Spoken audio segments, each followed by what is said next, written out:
apesar da gente ainda estar estudando evolução, apesar de a gente ainda estar olhando as bases nitrogenadas do DNA, né? Então é uma coisa específica, a conversa muda bastante. Então, apesar da gente estar com a mesma logística por trás e os métodos que a gente usa são parecidos, a conversa muda.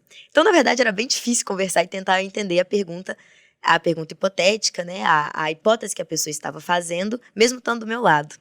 Mas era um exercício muito contemplativo, realmente, você tentar entender a pergunta do outro. A gente tinha reuniões, que elas eram mensais, e durante a pandemia, a gente aumentou um pouco a frequência para tentar não perder o contato mesmo, né? Eu fiquei meus 2 últimos anos de graduação na pandemia.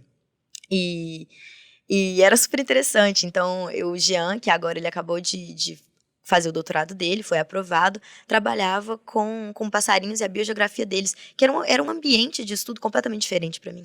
Completamente. Então, apesar dele usar as mesmas técnicas que eu, que eram PCRs, né, que é pra gente tentar ver os genes mesmo, que é o nosso objeto de estudo, era super complicado tentar entender. Mas o esforço era constante, a gente discutia e debatia até onde a gente conseguia, né?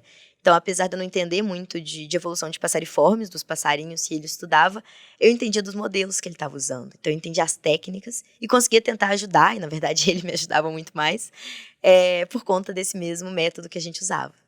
É legal, assim, a gente está falando assim, peraí, mas evolução molecular, sim, a gente consegue muitas vezes quantificar com a pergunta correta, com a Exato. análise dos genes corretos, entender como que esses genes estão se dissipando dentro de uma dada população e assim inferir os cruzamentos que estão acontecendo, o que está sendo selecionado ou não selecionado, né, a Exato. cada geração. É muito interessante isso, porque às vezes a visão que alguém de fora tem da ciência, né, de como é produzida a ciência, é muito diferente da realidade, né, do que a Sim. gente que está aqui dentro vê, né, que muitas vezes a gente tem muito estudo, muita troca de ideias, como você disse, embora a ferramenta seja a mesma, Uhum. né, que vocês estavam usando, o material de estudo e a aplicabilidade era outra. Exato. E aí você consegue ali moldar dentro daquilo tudo, né, o que você vai ter de resposta,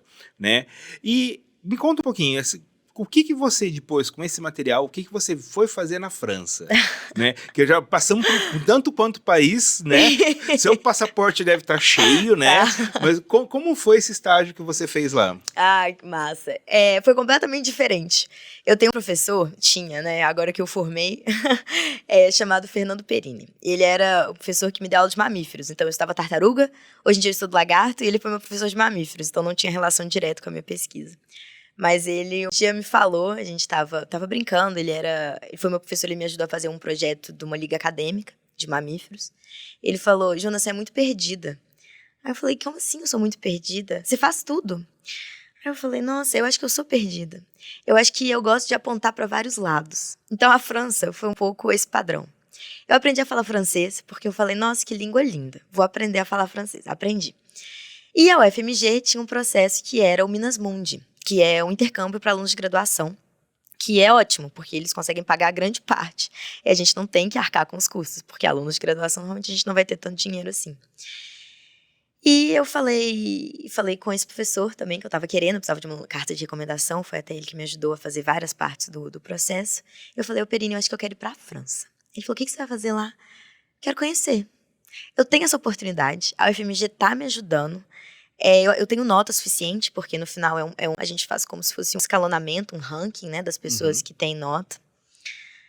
Tenho nota suficiente para ir, eu vou tentar. Por que eu não vou tentar? Aí eu falei, não, vou tentar, vou fazer todos os documentos, a documentação toda, nanana. Se eu passar, bom. Se eu não passar, tá bom também, o Brasil é ótimo, aqui tem um meandro absurdo de coisas que eu posso fazer. Passei. Quando eu chegando lá, existiam 3 opções dentro da biologia. Eu fui fazer o último período da minha faculdade de biologia lá. E na França você tem a biologia mesmo, mas são 3 áreas que foram separadas, que é biologia celular e fisiologia, de organismos e população e bioquímica. No Brasil, eu estudei biologia de organismos e populações, que era o que eu fazia por meio da genética. Chegando lá, eu falei, acho que eu vou estudar uma coisa diferente. Por que eu vou? Eu já estou em outro país. Eu já sei um pouco de organismos e populações e afins. Por que eu não mudo completamente? Por que eu não aproveito que eu sou perdida mesmo e tento explorar umas áreas que eu ainda não tive capacidade, eu não tive possibilidade de explorar? Isso foi depois da pandemia, né? Então, eu tava querendo tudo, tava querendo explorar o mundo que não me foi permitido durante muito tempo. Chegando lá, eu comecei a cursar fisiologia e biologia celular, que é completamente diferente, assim, apesar de ser biologia, e eu acho que para quem tá de fora é um pouco difícil de entender isso, são coisas completamente diferentes. Você estudar evolução, morfologia, anatomia, você estudar células e tecidos e afins. E chegando na França, eu tive então eu morei em Lille, no norte da França, então era frio, chovia pra danar, era bem diferente de Belo Horizonte, do Brasil.